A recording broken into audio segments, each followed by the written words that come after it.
So we're just drilling out our blocks in preparation to bore them out for the bronze bushes. Well, g'day, Max here again. Welcome back to the shop. So we're back into our Kasto power hacksaw rebuild. So continuing on from the last video, we have those blocks that we cut the slots in and threaded the ends in the Bridgeport here, and we're just boring through for some bronze bushes. So I only got to put a couple of quick clips in and then we'll be moving on to the next part. So I'll show you where we're at. So this block here is the one for the rear jaw, the large one that we've already repaired, and we're taking this bore out to 28 millimeters in preparation for a plain bronze bush. Currently we're 27.5 millimeters. I've just dialed in for another 0.5 to bring it to 28, our final size, all going well.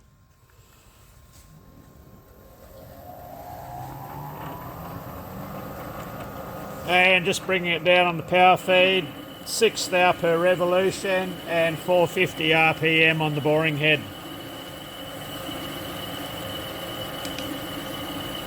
Bit of WD.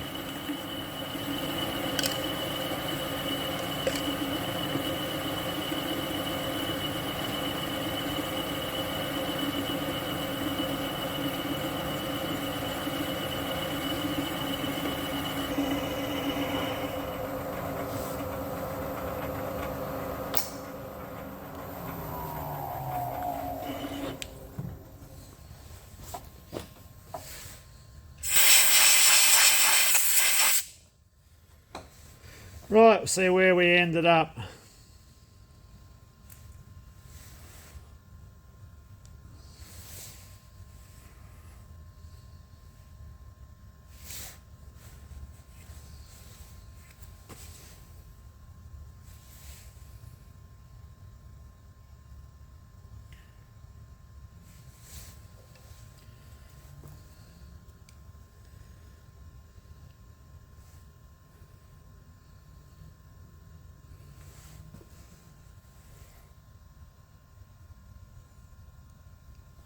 Right on 28.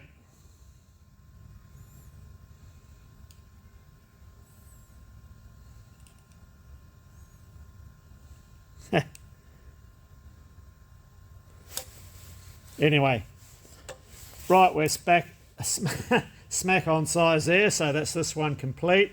I'll get this one out and I'll get the other one in. I'll just do the other one off camera.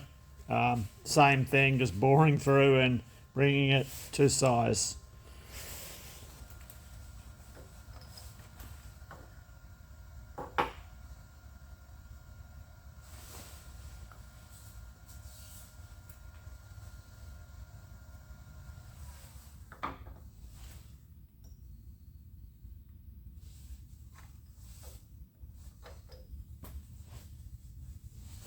I'm just registering the end of the part off the edge of the vise with my fingers, and it gets us in the right place.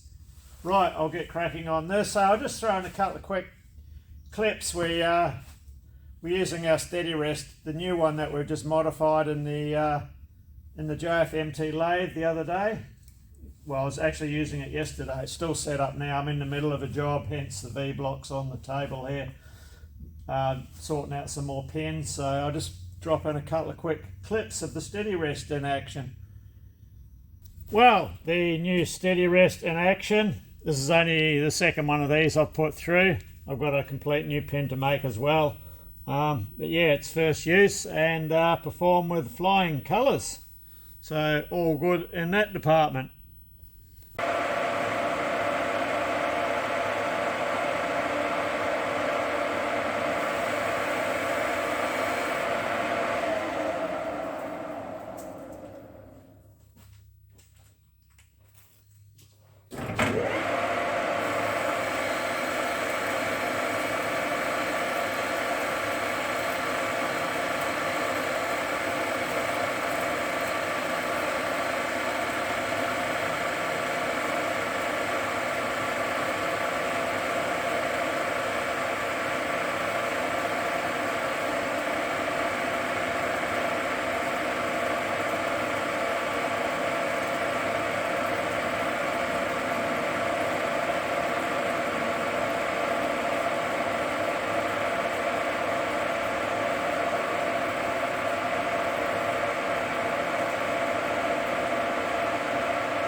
That's just the lead, so when we set the bush up to press it in, it enters. I can just drop that bit in and the bush is automatically held square. You'll see when we press it in. I've got a bobcat working on the property just near the shed today, so I'm just going to get just a couple of clips in here and there. This is the bearing that we are making for our block, and it's not pink fingernail paint. I was helping the bobcat operator with some layout lines, so I'll get the bore done next. So the next one we have to deal with is this one here, which has the thread in it. And when I was thinking about how I was going to do this, I was having quite a bit of indecision, and the problem being is this thin area up here, you know, there's not much meat there to support the bush. So what I ended up doing, well, I had it in the milling machine, yeah, we bored the hole through, and that's when I was having moments of indecision, thinking about it. So what I ended up doing after, because I bored the hole all of the way through, I was going to put a shoulder in the bottom of the hole, and yeah, I don't know, it didn't happen. So scratching the old grey matter a bit more, and I thought, well, yeah, without the shoulder, we'll just put a decent head on the end of the bronze nut that's going to be pressed inside. And then I was thinking, yeah, well, it's going to be a thin-walled nut, and I'd hate it for it to snap off at the neck and pull through. So I ended up making up a shoulder, and I just TIG welded it in, a ring that I pressed in, TIGged it in. I just got to clean this up a bit. So that gives us a shoulder right down the bottom of the bore. So I'm going to combine it. I'm going to use the shoulder and the head of the nut. So it's going to be, it'll have two points of contact and pressed in. So the press fit in, I'll give it a reasonable, I'm going to give it, you know, probably 2/1000 of an inch, a good press fit. But as I said, we've got this weakened area, the thin area here, to keep in mind. So you need more than a press fit to hold this thing in place. So anyway, let's get cracking now, and we'll make up the bronze nut, get it all pressed in, ready for screw cutting. And we have our gauge here that we made up for the trapezoidal thread. So when we're screw cutting, we've got something to cut to. Once we get that fitting nice in the nut, then we can use this old nut when we cut the long external thread for the clamping screw. So I've got a piece of bronze still in the lathe now, so we'll head over, knock out this bush. And I'll add in now the reason why we're going to screw cut the bush or the nut after it's pressed in, because with the crush on the bush, trying to get a neat fit on the thread or maintain a neat fit in the bush and determine how far that bush is going to come in. Remember, because the angles on the thread, it's an unknown value, so the safer option is to screw cut it once it's pressed in. So that's the way we're going to go. It'd be nothing worse than screw cutting it, then pressing it in, and then having a tight thread that leaves you in two positions. You've got to then put the long thread that we've already cut back in the machine and take a little bit more off it, or try and set this back up and pick up the thread and cut, you know, a fraction out of it, which is you're just going to be in for a world of pain going that route. So yeah, we'll press it in, then screw cut it.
So our bore should be 33 millimeters thereabouts.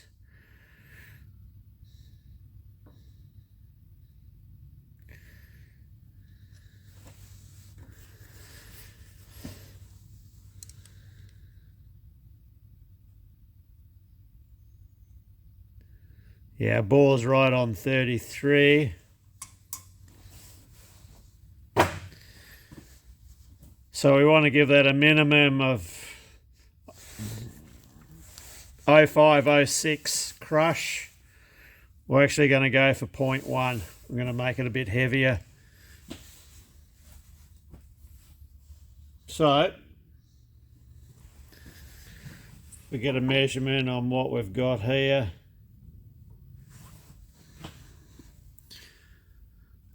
That's 33.6. So if I take 0.5 off, we're going to be where we need to be.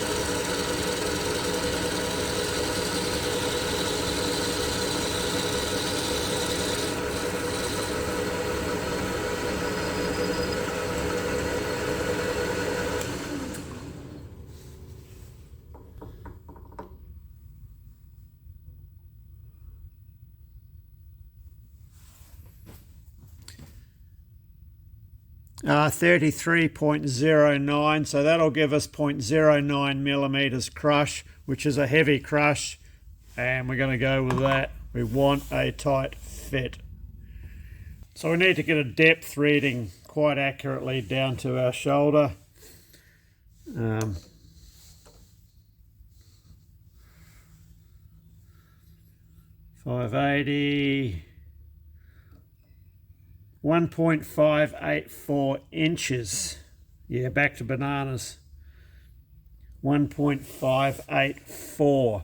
So I'll write that down.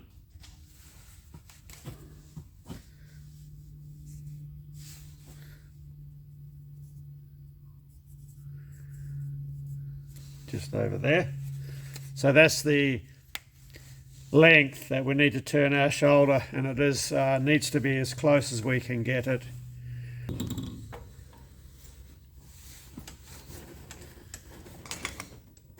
Just get that burr off the end there.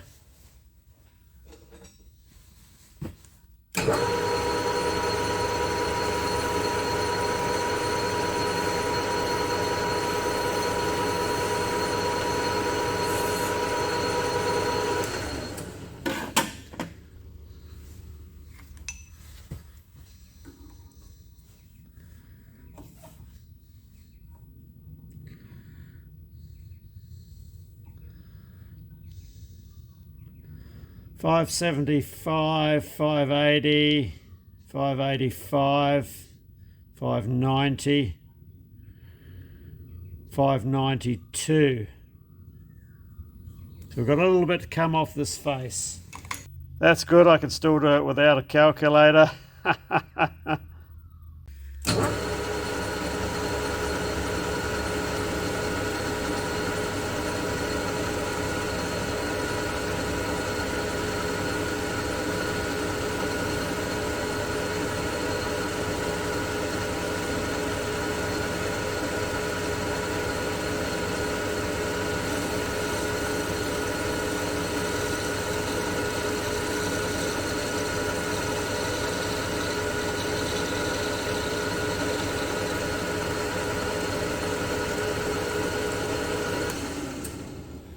So that was 5 thou plus whatever we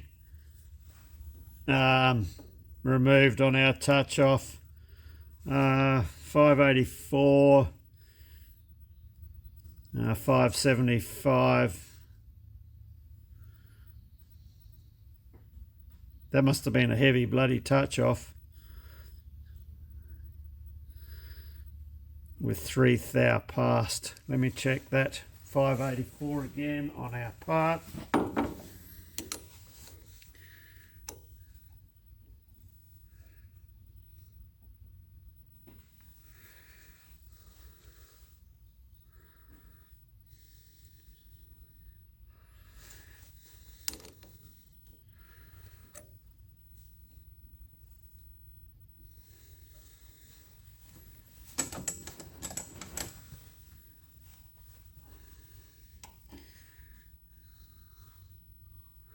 Oh no, I'm just reading this back to front. 3 thou to go.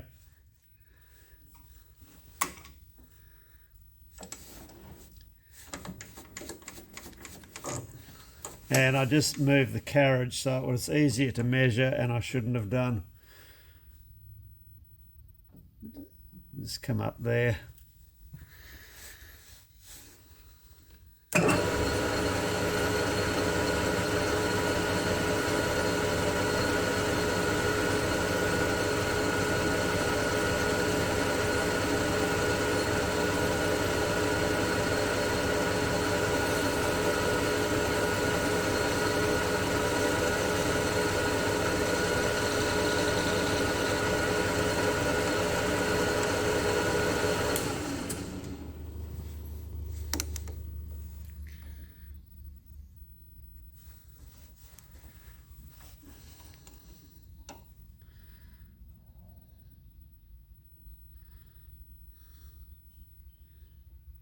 We're there, right on it. 575, 580, 584.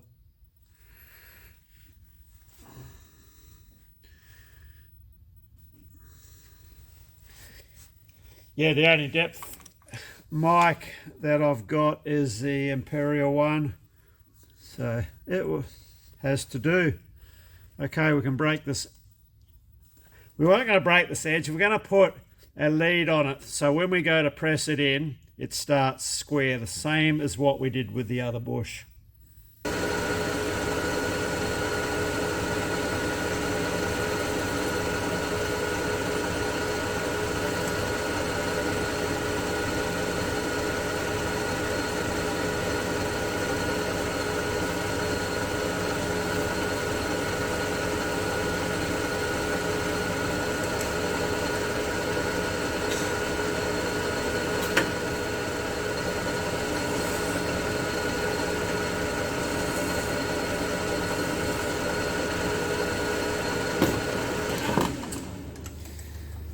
That way when we go to start the bush, it starts square.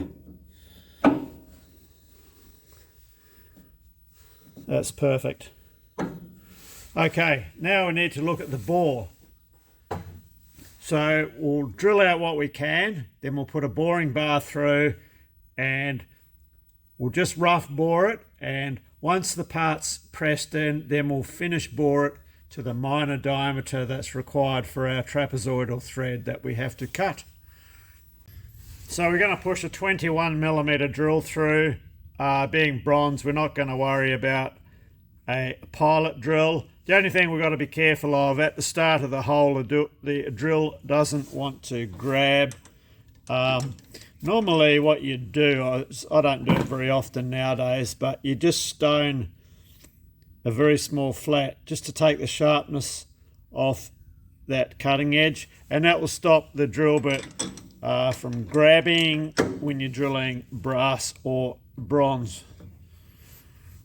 It's alright if you're doing a lot of it, but yeah, just a one-off thing. I don't worry, I'll just drill it a bit careful.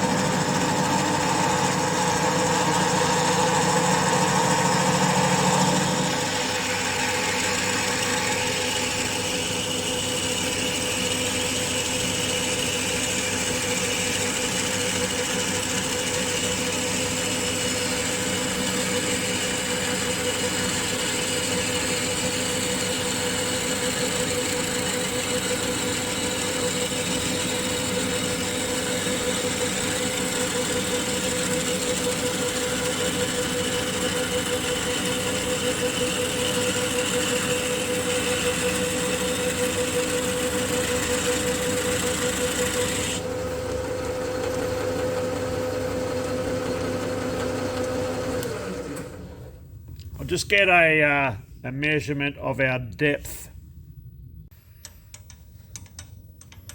which is this green line on our drill bit there.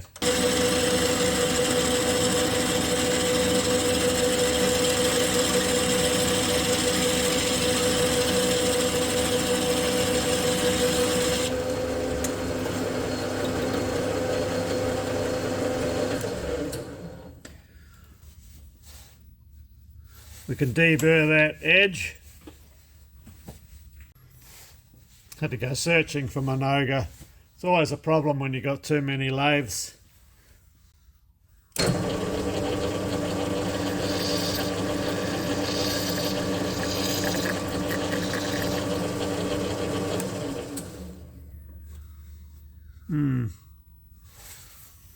Didn't do a good job. Let's get this out of the way, drop it down into a lower speed.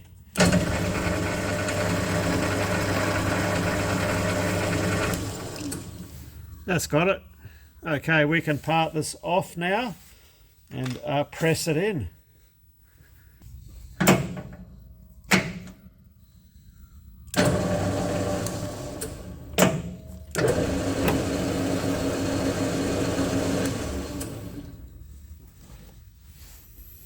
So we can just use the drill bit to support it, that'll be fine.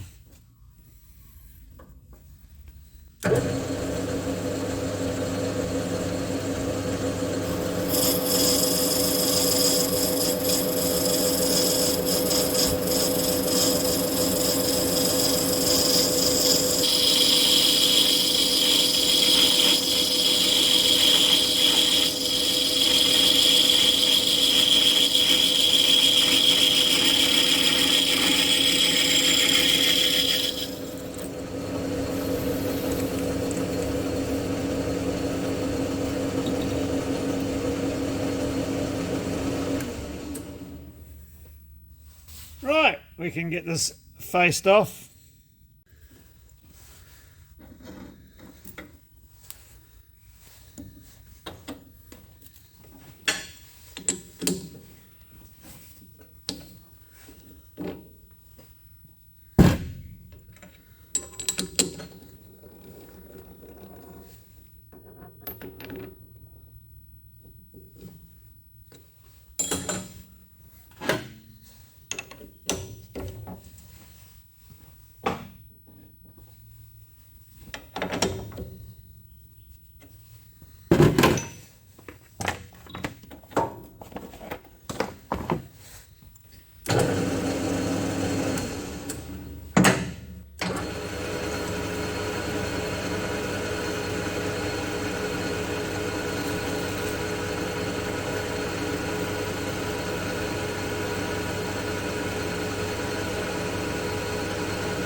Okay, that's our completed bush, ready to be pressed into the other part, bored and screw cut.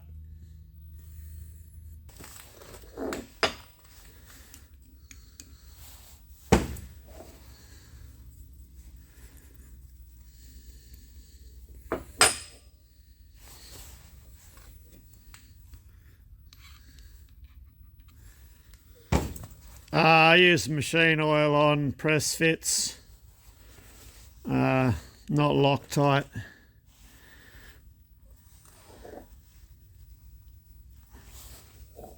Okay, just tap that down home.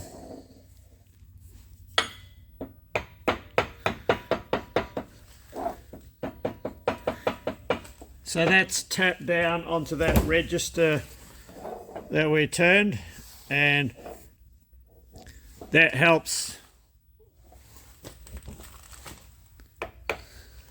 keep the bush square when we start the press.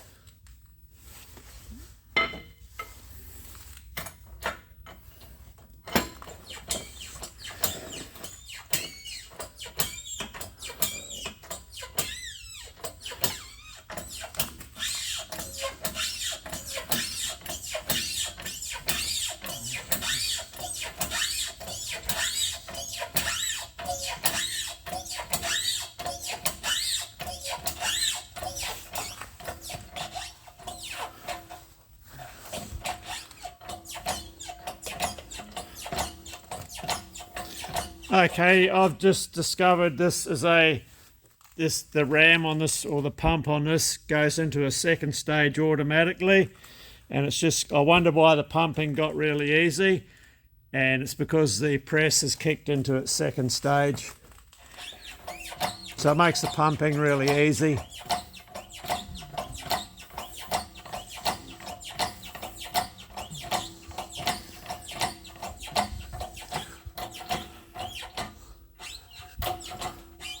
We are home.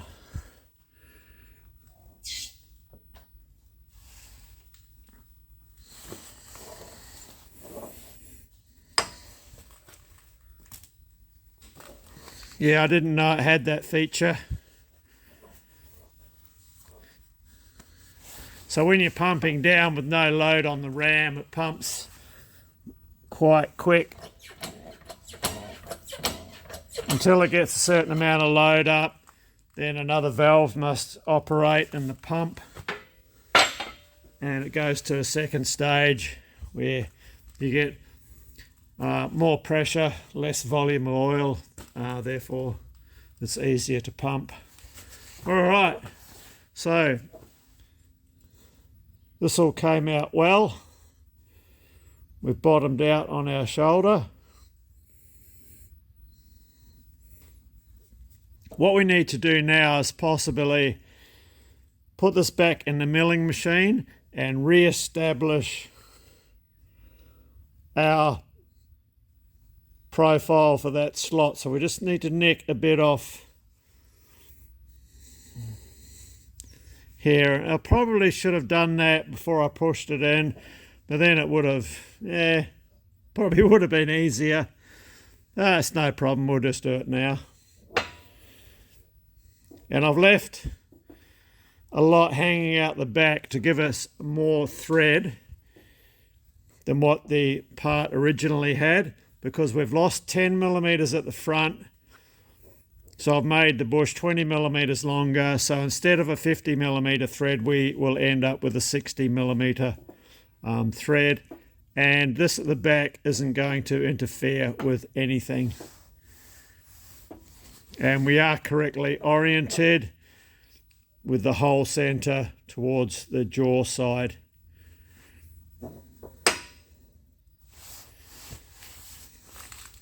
We'll just mill away this overhanging area that's encroaching on our clearance slot here for the clamping screw guard. We'll just ease it off a little bit at a time.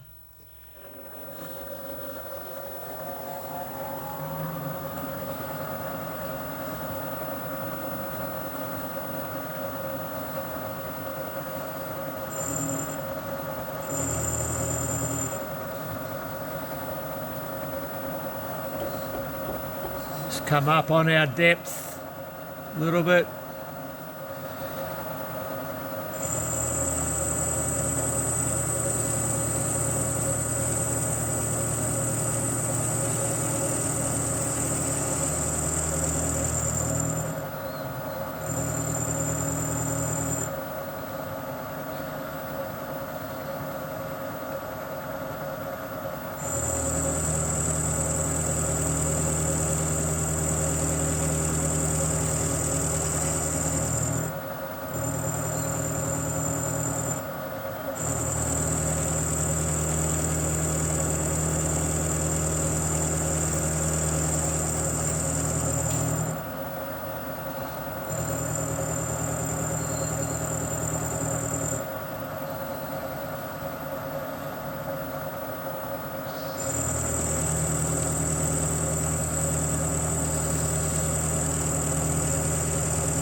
Little bit to go.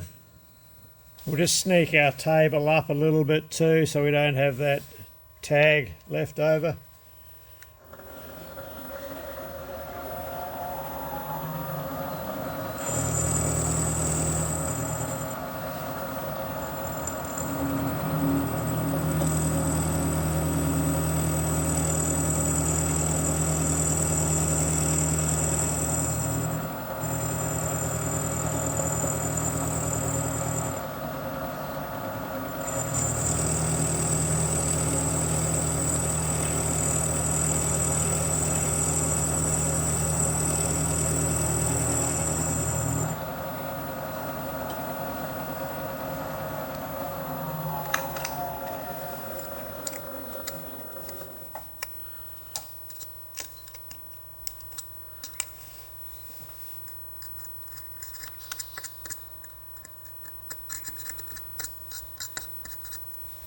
Fraction more.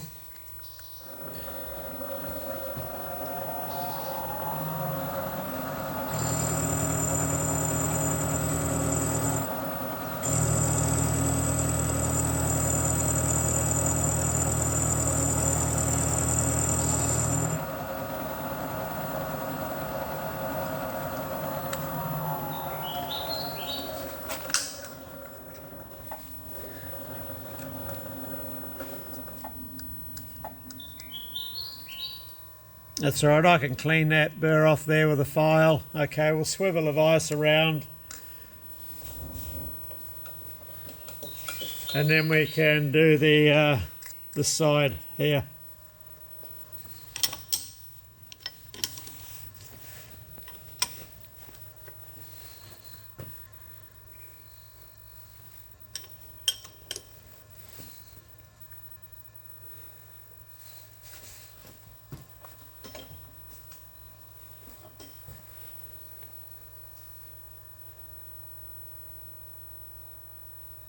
It's 60 degrees, I think should get us there. Yep, that's good.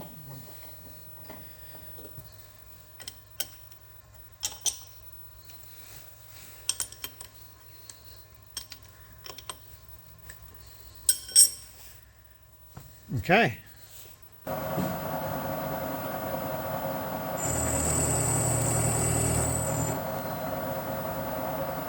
Just bringing up our Z height.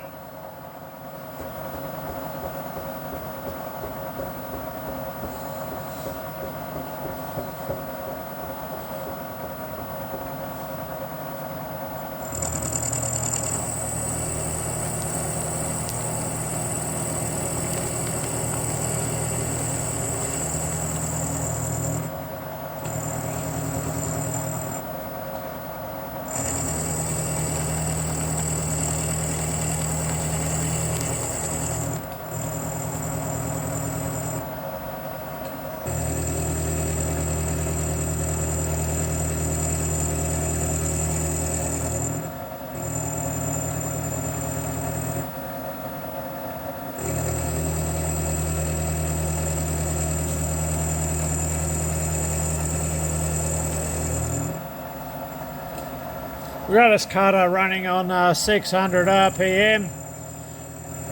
This is like a 3/8 cutter.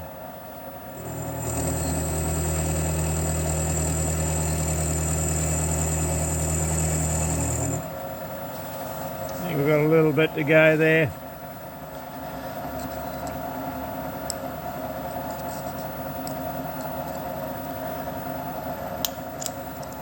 Yeah.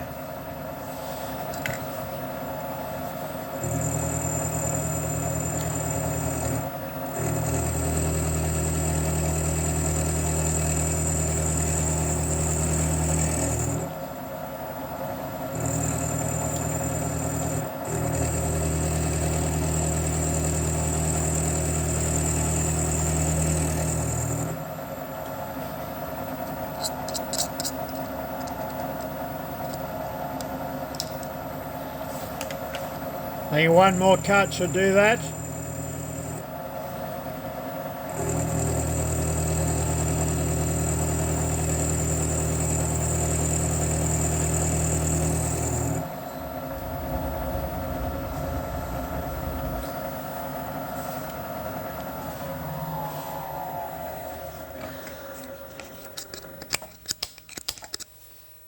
Right, we'll give this a tickle up with a file, and this part is ready for screw cutting.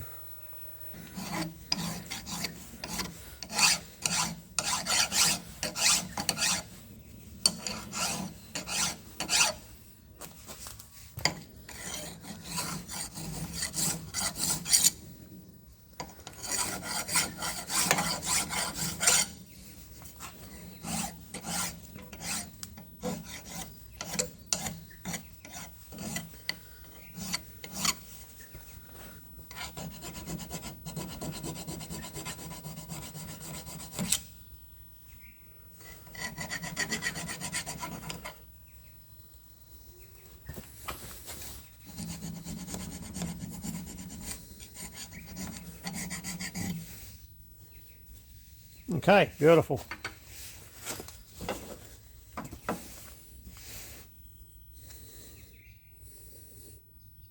So I think what I'll do, we'll leave the screw cutting to a separate video, and we'll do the last part of these parts, which is this rod here. It's quite a long bit of rod. And rather than go all cheesy like this one with the threaded rod, or all thread, or also known as Brooker rod, we're going to use a piece of 20mm steel, as this is 20mm, and we're just going to thread each end of it. So I've got some material here.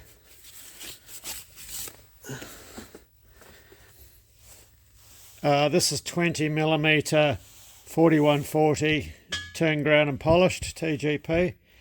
One thing interesting to note is the colour code on the end is white.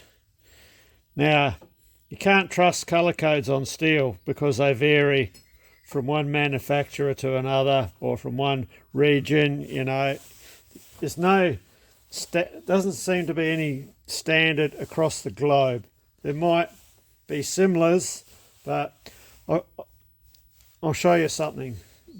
And what I always do, this certificate isn't for this is for another piece of steel. It's just one that I grabbed. When I order the steel, I get its test certificate, its birthmark, so you know what you've got, and I keep it marked.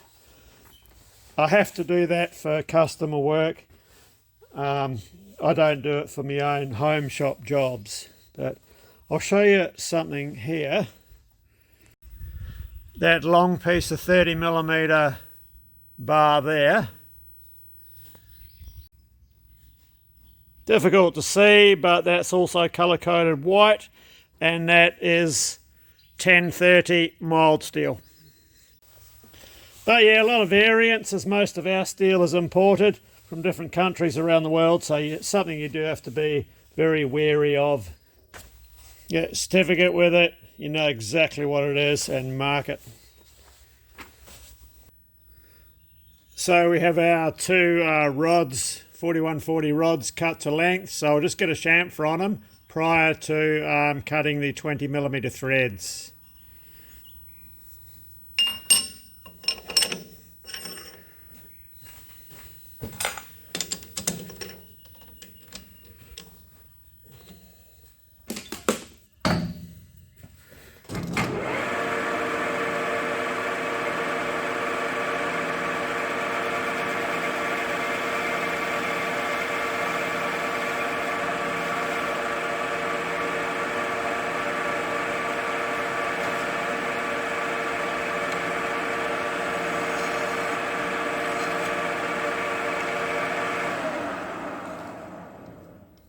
That's all it needs.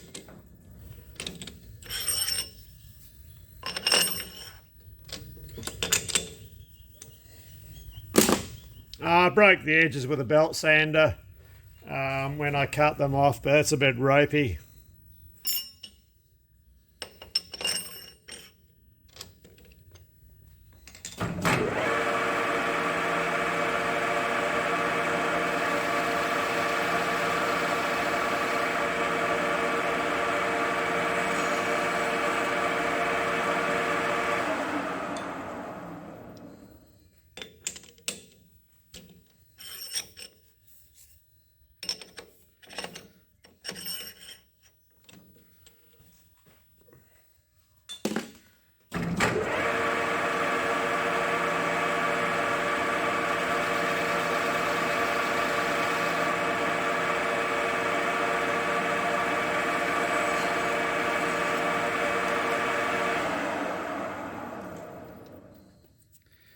Okay, we need to get set up to cut the threads, so I think I'll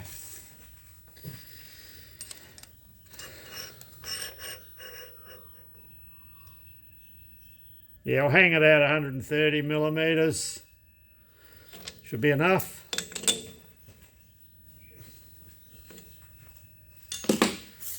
Okay, let's get our threads on.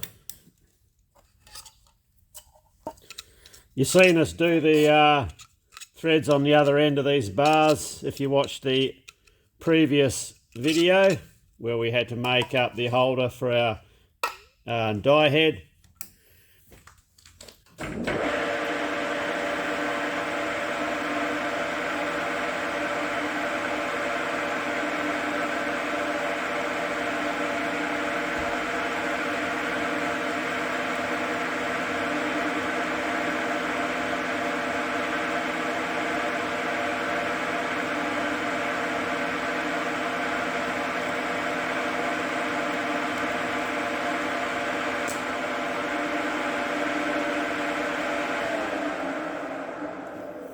So we're cutting a slightly longer thread on this end for the clamping nut that goes on.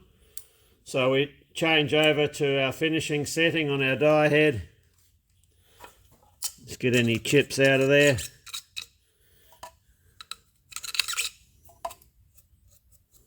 Bit more cutting oil. Reset the die. Away we go. Finishing cut.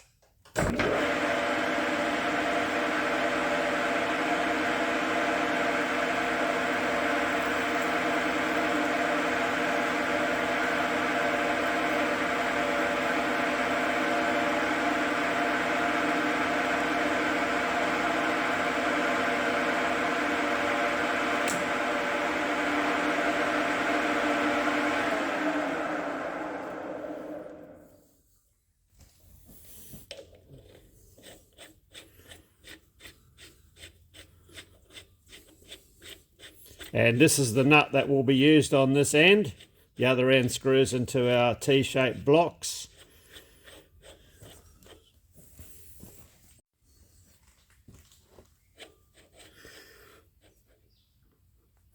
Get a really nice fitting thread there on these nuts.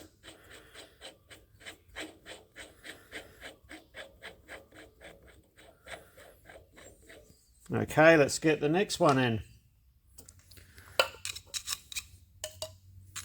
Keep a cutting oil. Reset the die. Away we go.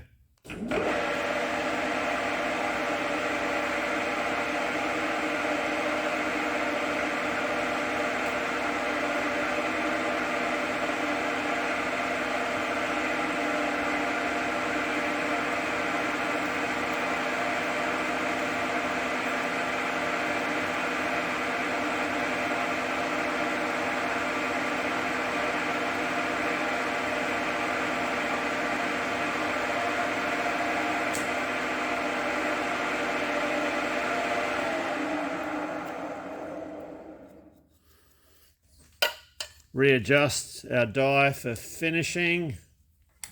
Recock.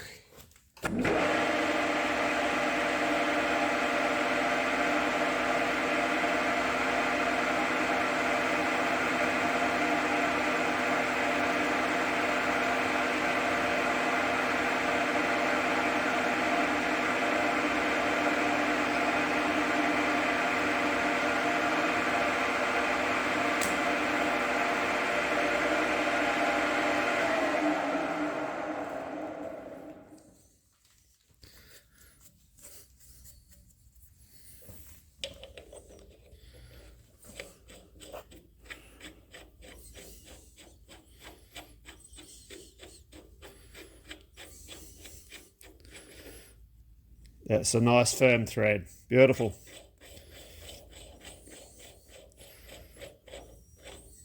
Okay. So these die heads, they're the bee's knees when it comes to threading in a lathe. You know, you might only have 4 threads to do like we just had here, or you might have 400 to do, you know. Easy to set up, easy to adjust. You can take your roughing and finishing cuts, and yeah, expensive to get hold of, and to get hold of the dies, a good selection of dies, but yeah, once you've got them, yeah, streets ahead when it comes to threading, you know, like we've just done. Well, all bar the threading, which we already have our test gauge, our plug gauge in this one. These parts are completed. The Coventry die head, as per usual, did a magnificent job. The only thing outstanding on these is I have to drill in through the side, and I'll do it off camera, and put in a roll pin to lock our threads in position. That will just stop them unscrewing. And that's as per the original ones are like that. So yeah, completion, all except for the thread, which we will cover in its own separate video. And that was quite interesting too, because there was a few things that I discovered about measuring pitch diameter of a thread, which I did not even consider before. And that is, there is a corrected and an uncorrected value when you measure your pitch diameter over thread wires. So the issue, yeah, that I had, it's all resolved now, was getting the correct measurement over wires for a 30-degree included angle thread, and knowing what to use for a constant when you use your thread wires. You know, 60-degree threads here are all the same, major diameter plus a decimal in the add column. Well, we don't have that decimal in the add column with a 30-degree thread. There's a big long calculation to work it out, but anyway, we got there. So we'll leave this part be until the video where we cut the threads. And we also have to cut the long thread too, and believe me, this will be a challenge in itself.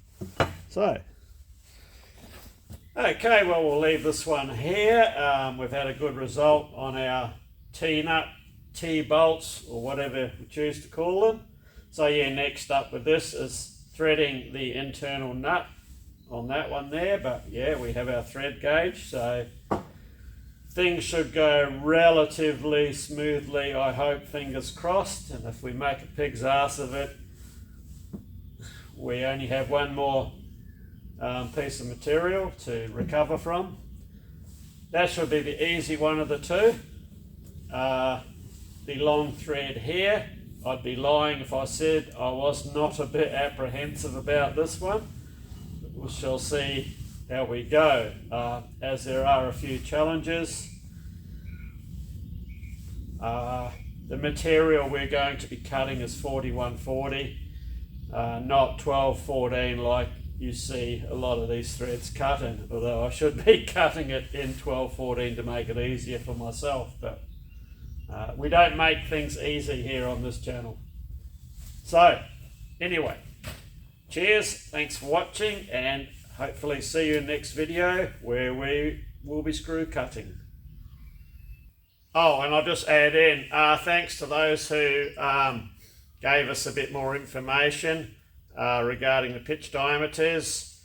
It was very specific information I was after, which is not, it's hard to find, and that was regarding, you know, information on the thread wires. There's a column on thread wires, an add column, there's a figure, and that was the figure I was trying to chase. You need that figure to get your measurement over wires, to measure the pitch diameter.